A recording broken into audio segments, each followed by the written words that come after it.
Welcome back to enchanted learning. It's me Banasath Khalid. അപ്പൊ കഴിഞ്ഞ കുറച്ച് ദിവസങ്ങളായിട്ട് നമ്മൾ സയൻസ് ബന്ധപ്പെട്ട ടോപ്പിക്സ് ആണ് നോക്കിക്കൊണ്ടിരിക്കുന്നത്. അപ്പൊ നിങ്ങൾക്ക് ക്ലാസ്സുകൾ ക്ലിയർ ആവുന്നെന്ന് വിശ്വസിക്കുന്നു. ക്ലാസ്സുകൾ നമ്മൾ പറയുന്ന പോയിന്റ്സുകളെല്ലാം പരീക്ഷയ്ക്ക് ചോദിച്ചിട്ടുള്ളവയാണ്. നമ്മൾ ഓരോ പോയിന്റ്സും പരീക്ഷയ്ക്ക് ചോദിച്ചിട്ടുള്ളതാണ് റീകളക്ട് ചെയ്ത് പറയുന്നത്. അപ്പൊ നിങ്ങൾ എല്ലാ ക്ലാസ്സുകളും നന്നായി മനസ്സിലാക്കുക. എക്സാംസ് അടുക്കുന്നതോടൊപ്പം നിങ്ങൾ സ്മാർട്ട് സ്റ്റഡിയുടെ സ്പീഡും കൂട്ടുക. അതുപോലെ നിങ്ങൾ എല്ലാ കാര്യങ്ങളും റിവൈസ് ചെയ്തു പോവുകയും ചെയ്യുക. അപ്പൊ ഇന്നത്തെ ക്ലാസ്സിൽ നമ്മൾ പഠിക്കാൻ പോകുന്നത് ആറ്റങ്ങളുമായി ബന്ധപ്പെട്ട് PSC കഴിഞ്ഞ കുറെ കാലങ്ങളായി ആവർത്തിച്ച് ചോദിക്കുന്ന കുറച്ച് ക്വസ്റ്റ്യൻസ് ആണ്. അത് എങ്ങനെ സ്റ്റേറ്റ്മെന്റ് വൈസ് ആകട്ടെ, അതായത് മൾട്ടിപ്പിൾ ചോയ്സ് ആകട്ടെ, എങ്ങനെ നമുക്ക് ആൻസർ ചെയ്യാം, എങ്ങനെ അതിന്റെ ആൻസറിലേക്ക് എത്താം എന്നുള്ള കാര്യങ്ങളാണ് നമ്മൾ ഇന്നത്തെ ക്ലാസ്സിൽ മനസ്സിലാക്കാൻ പോകുന്നത്. അപ്പൊ നമുക്ക് ക്ലാസ്സിലേക്ക് കടക്കാം. നമ്മൾ ഇന്ന് ആറ്റങ്ങൾ ചോദ്യങ്ങളോടെ, അതായത് PSC നിരന്തരമായ ആറ്റങ്ങളുമായി ബന്ധപ്പെട്ട് എന്തൊക്കെ ചോദ്യങ്ങളാണ് ക്വസ്റ്റ്യൻസ് PSC പരീക്ഷയിൽ ചോദിക്കുന്നതാണ് ഇന്നത്തെ ക്ലാസ്സിൽ നമ്മൾ മനസ്സിലാക്കാൻ പോകുന്നത്. അപ്പൊ ആദ്യത്തെ ചോദ്യത്തിലേക്ക് കടക്കാം. ആറ്റത്തിനുള്ളിൽ കാണുന്ന കണങ്ങളുടെ പേരും അവയുടെ ചാർജും തന്നിരിക്കുന്നു. ശരിയായ ജോഡി അല്ലെങ്കിൽ ജോഡികൾ കണ്ടെത്തുക. Electron negative charge, proton charge ഇല്ല, proton positive charge, neutron negative charge. ഏതാണ്? ഓപ്ഷൻ എ നോക്കാം. ഇലക്ട്രോൺ നെഗറ്റീവ് ചാർജ് അല്ലെ. ഓപ്ഷൻ എയിൽ 1 3 എന്നാണ് പറഞ്ഞിരിക്കുന്നത്. A electron negative charge. Electron negative charge ആണ് അല്ലെ, അത് ശരിയാണ്. ഇനി പ്രോട്ടോൺ ചാർജ് ഇല്ല, പ്രോട്ടോൺ ചാർജ് ഇല്ല എന്നുള്ളത് തെറ്റാണ്. പ്രോട്ടോൺ പിന്നെ എന്താണ്? പോസിറ്റീവ് ചാർജ് എന്നുള്ളത് മനസ്സിലാക്കുക. ഇനി ന്യൂട്രോൺ നെഗറ്റീവ് ചാർജ് കൊടുത്തിരിക്കുന്നത് തെറ്റാണ്. ന്യൂട്രോൺ എന്തില്ല? ചാർജ് ഇല്ല. അപ്പോൾ ഇതിന് ഉത്തരം ശരിയായത് ഏതൊക്കെയാണ്? 1 ഇലക്ട്രോൺ നെഗറ്റീവ് ചാർജും 3 പ്രോട്ടോൺ പോസിറ്റീവ്. ഓപ്ഷൻ എ 1 3 ശരി. അവിടെ നമ്മൾ മനസ്സിലാക്കേണ്ട കാര്യങ്ങൾ എന്തൊക്കെയാണ്? ഇലക്ട്രോൺ ആണെങ്കിൽ നെഗറ്റീവ് ചാർജ് ആണെന്ന് മനസ്സിലാക്കുക. അതുപോലെ ഇലക്ട്രോണിന്റെ മാസ് തീരെ കുറവാണ്. ഇനി ഹൈഡ്രജൻ ആറ്റത്തിന്റെ മാസിന്റെ 1837 ഒരു ഭാഗം മാത്രമാണ് ഇലക്ട്രോണിന്റെ മാസ് എന്ന് മനസ്സിലാക്കുക. ഇലക്ട്രോണിക് ചാർജ് നെഗറ്റീവ് ആണ്, മാസ് തീരെ കുറവാണ്. ഹൈഡ്രജൻ ആറ്റത്തിന്റെ മാസിന്റെ 1837 ഒരു ഭാഗം മാത്രമാണ് ഇലക്ട്രോണിന്റെ മാസ് എന്ന് മനസ്സിലാക്കുക.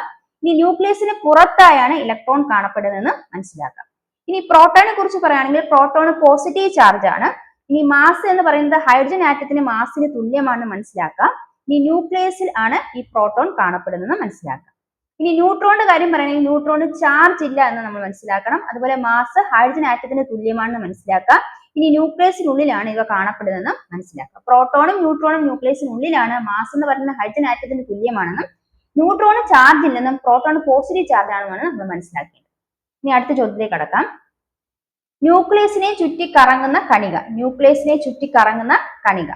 A option A neutron, option B proton, option C electron, option D ഇവയൊന്നുമല്ല. ഇത് 10th ലെവൽ പ്രിലിംസ് സ്റ്റേജിൽ 3 ചോദിച്ച ചോദ്യമാണ്. ന്യൂക്ലിയസിനെ ചുറ്റി കറങ്ങുന്ന കണിക ഏതാണ്?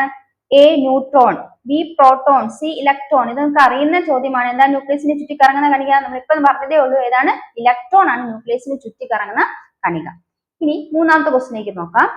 ആറ്റത്തിലെ നെഗറ്റീവ് ചാർജുള്ള കണം. ഇപ്പൊ പഠിച്ചതാണ്, നമുക്കറിയാം. എന്താണ്? ഇലക്ട്രോൺ ആണോ, പ്രോട്ടോൺ ആണോ, ന്യൂട്രോൺ ആണോ? ഇവയൊന്നുമല്ല. ഏതായിരിക്കാം? ഇലക്ട്രോൺ ആണ്. ആറ്റത്തിലെ നെഗറ്റീവ് ചാർജുള്ള കണം ഇലക്ട്രോൺ ആണെന്ന് മനസ്സിലാക്കുക. അടുത്ത ചോദ്യം. ഒരു മൂലകത്തിന്റെ രാസപ്രവർത്തനത്തിൽ നിർണായക പങ്ക് വഹിക്കുന്ന അറ്റോമിക കണികകൾ ഏവ? ഒരു മൂലകത്തിന്റെ രാസപ്രവർത്തനത്തിൽ നിർണായക പങ്ക് വഹിക്കുന്ന അറ്റോമിക കണികകൾ ഏവ? A electron, B neutron, C proton, D positron. ഏതാണ്? ഒരു മൂലകത്തിന്റെ രാസപ്രവർത്തനത്തിൽ നിർണായക പങ്ക് വഹിക്കുന്ന അറ്റോമിക കണിക എന്ന് പറയുന്നത് ഏത് തന്നെയാണ്? ഇലക്ട്രോൺ ആണ് അല്ലെ. ഇലക്ട്രോൺ ആണ് ന്യൂക്ലിയസിന് പുറത്ത് ന്യൂക്ലിയസിന് ചുറ്റുമായി കറങ്ങുന്ന കണിക. അതുപോലെ തന്നെ ഇലക്ട്രോൺ ആണ് രാസപ്രവർത്തനത്തിൽ നിർണായക പങ്ക് വഹിക്കുന്ന അറ്റോമിക കണിക എന്ന് മനസ്സിലാക്കുക. അടുത്ത ചോദ്യം. ഇലക്ട്രോണിനെ സംബന്ധിച്ച് ശരിയായ പ്രസ്താവന ഏത്? എ കണിക സ്വഭാവം കൂടുതൽ, ബി തരംഗ സ്വഭാവം കൂടുതൽ, സി തുല്യ കണികാ സ്വഭാവം തരംഗ സ്വഭാവം, ഡി ഇതൊന്നുമല്ല. അപ്പൊ ഈ ചോദ്യത്തിന്റെ ഉത്തരം ഇതാണ്. തുല്യ കണികാ സ്വഭാവം തരംഗ സ്വഭാവമാണ് ഇലക്ട്രോണിനെ സംബന്ധിച്ച് ശരിയായ പ്രസ്താവന ഏതാണ്? ഇലക്ട്രോണ് തുല്യ കണികാ സ്വഭാവം തരംഗ സ്വഭാവമാണെന്ന് മനസ്സിലാക്കുക. ഇത് CPO മെയിൻസ് ചോദിച്ച ചോദ്യമാണ്. അത് നമ്മൾ ആറ്റവുമായി ബന്ധപ്പെട്ട ചോദ്യമായതുകൊണ്ട് ഇതിന് ഇവിടെ പ്രസക്തിയുണ്ട്. അപ്പൊ അടുത്ത ചോദ്യത്തിലേക്ക് കടക്കാം. ആധുനിക ആറ്റം സിദ്ധാന്തം ആവിഷ്കരിച്ച ശാസ്ത്രജ്ഞൻ ആരാണ്? ഒന്നാമത്തെ ഓപ്ഷൻ JJ തോംസൺ, രണ്ടാമത്തെ option John Dalton, 3 Ernest Rutherford, D Niels Bohr. ആരാണ് ആധുനിക ആറ്റം സിദ്ധാന്തം ആവിഷ്കരിച്ച ശാസ്ത്രജ്ഞൻ? ആരാണ്? നീൽസ് ബോർ ആണോ? അല്ല, ആരാണ്? ബോർ ആറ്റം മോഡലാണ് നീൽസ് ബോർ അല്ലെ. ആറ്റം മോഡലുകൾ ആവിഷ്കരിച്ച ആളാണ് നീൽസ് ബോർ. ജോൺ ഡാൾട്ടൺ ആരാണ്? അദ്ദേഹമാണ് ആധുനിക ആറ്റം സിദ്ധാന്തം ആവിഷ്കരിച്ചത്. ഇനി ജെ തോംസൺ എന്ന് പറയുന്നത് പ്ലം പുഡിംഗ് മോഡൽ അല്ലെ, ആറ്റത്തിന് പ്ലം പുഡിംഗ് മോഡൽ അല്ലെങ്കിൽ ആറ്റം മോഡൽ, ഒരു ആറ്റം മോഡൽ ആവിഷ്കരിച്ച ശാസ്ത്രജ്ഞനാണ് ജെ തോംസൺ. ഇനി ഏണസ്റ്റ് റൂദർഫോർഡും സൗരയൂഥ മാതൃക, ആറ്റത്തിന്റെ സൗരയൂഥ മാതൃക ആവിഷ്കരിച്ച ശാസ്ത്രജ്ഞനാണ് ഏണസ്റ്റ് റൂദർഫോർഡ് എന്ന് മനസ്സിലാക്കുക. അപ്പൊ ആധുനിക ആറ്റം സിദ്ധാന്തം ആവിഷ്കരിച്ച ശാസ്ത്രജ്ഞൻ ആരാന്ന് ചോദിച്ചാൽ ആരാണ്? ജോൺ ഡാൾട്ടൺ ആണെന്ന് മനസ്സിലാക്കാം. ഇനി അടുത്ത ചോദ്യം, അറ്റോമിക് സിദ്ധാന്തവും ബന്ധപ്പെട്ട് തന്നിരിക്കുന്ന ആശയങ്ങളിൽ നിന്നുള്ള ശരിയായ ജോഡി തിരഞ്ഞെടുക്കുക.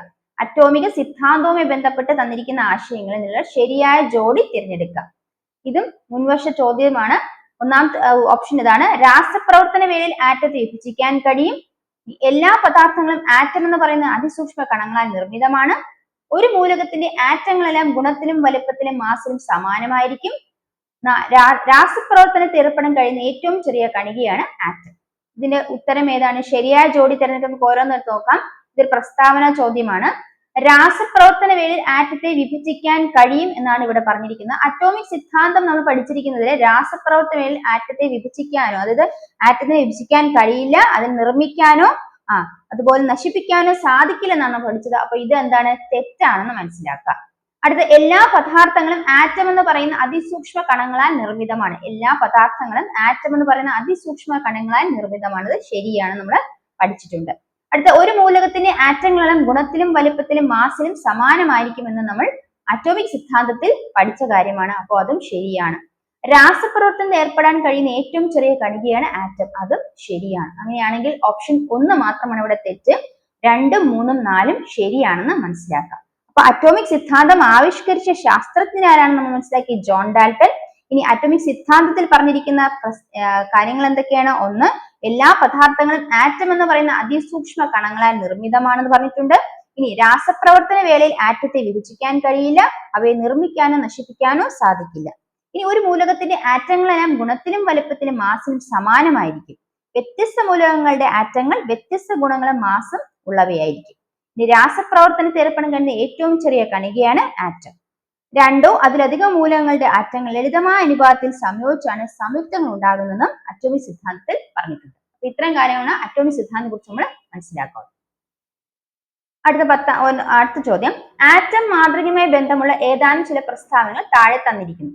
ഇതിൽ ശരിയായ പ്രസ്താവന ഏതെന്നാണ് നമുക്ക് ചൂണ്ടിക്കാട്ടേണ്ടത്. റൂദർഫോർഡ്, അപ്പൊ ഇവിടെ ആറ്റം മാതൃകയുമായി ബന്ധപ്പെട്ട ഏതാനും പ്രസ്താവനകളാണ്. റൂദർഫോർഡിന്റെ സൗരയൂഥ മാതൃകയിൽ ഇലക്ട്രോണുകൾ ന്യൂക്ലിയസിന് ചുറ്റും സഞ്ചരിക്കുമ്പോൾ ഊർജം നഷ്ടമാവുകയും ക്രമേണ അത് ന്യൂക്ലിയസിൽ പതിക്കുകയും ചെയ്യുന്നു. രണ്ടാമത്തെ ഓപ്ഷൻ, ബോർ മാതൃകയിൽ ഒരു നിശ്ചിത ശൈലിയിൽ പ്രദക്ഷിണം ചെയ്യുന്നിടത്തോളം കാലം ഇലക്ട്രോണുകൾക്ക് ഊർജം കൂടുകയോ കുറയുകയോ ചെയ്യുന്നില്ല. മൂന്നാമത്തെ ചോദ്യം, ബോർ മാതൃകാ പ്രകാരം ന്യൂക്ലിയസിൽ നിന്ന് അകലം കൂടും തോറും ഷെല്ലുകളുടെ ഊർജം കൂടി വരുന്നു. നാലാമത്തെ ഓപ്ഷൻ എന്താ പറയുന്നത്? തോംസൺ മാതൃകയിൽ തണ്ണിമത്തിന്റെ ഭക്ഷ്യോഗ്യമായ ഭാഗത്തിലുടനീളം പോസിറ്റീവ് ചാർജും വിത്ത് പോലെ ഇലക്ട്രോണുകളും വിതരണം ചെയ്യുന്ന ഒരു തണ്ണിമത്തിനുമായി ആറ്റത്തെ ഉപയോഗിച്ചിരിക്കുന്നു. അപ്പൊ ഇവിടെ ആറ്റം മാതൃകയുമായി ബന്ധപ്പെട്ട ഏതാനും പ്രസ്താവനകളോട് പറഞ്ഞിരിക്കുന്നത്. ഒന്നാമത്തെ കാര്യത്തിൽ പറഞ്ഞ റൂദർഫോർഡ് അല്ലെ, റൂദർഫോർഡിന്റെയാണ് സൗരയൂഥ മാതൃക. റൂദർഫോർഡിന്റെ സൗരയൂഥ മാതൃകയിൽ അദ്ദേഹം പറഞ്ഞത് ആറ്റത്തിന് ഒരു കേന്ദ്ര ഭാഗമുണ്ടെന്നും ആ കേന്ദ്ര ഭാഗത്തെ ന്യൂക്ലിയസ് എന്നറിയപ്പെടുന്നുവെന്നും ഈ ന്യൂക്ലിയസിന് ചുറ്റും ഇലക്ട്രോണുകൾ ഷെല്ലുകളിൽ വലയം ചെയ്യുന്നതാണ് അദ്ദേഹം പ്രസ്താവിച്ചത്. എന്നാൽ അദ്ദേഹത്തിന്റെ സൗരയൂഥ മാതൃകയിൽ ഇലക്ട്രോണുകൾ ന്യൂക്ലിയസിന് ചുറ്റും സഞ്ചരിക്കുമ്പോൾ ഊർജം നഷ്ടമാവുകയും ക്രമേണ അത് ന്യൂക്ലിയസിൽ പതിക്കുകയും ചെയ്യുന്നു നൽകുന്ന വ്യക്തമായ ഒരു എന്താണ് ഈ പറയുന്ന ഒരു പ്രസ്താവനയ്ക്ക് വ്യക്തമായ ഒരു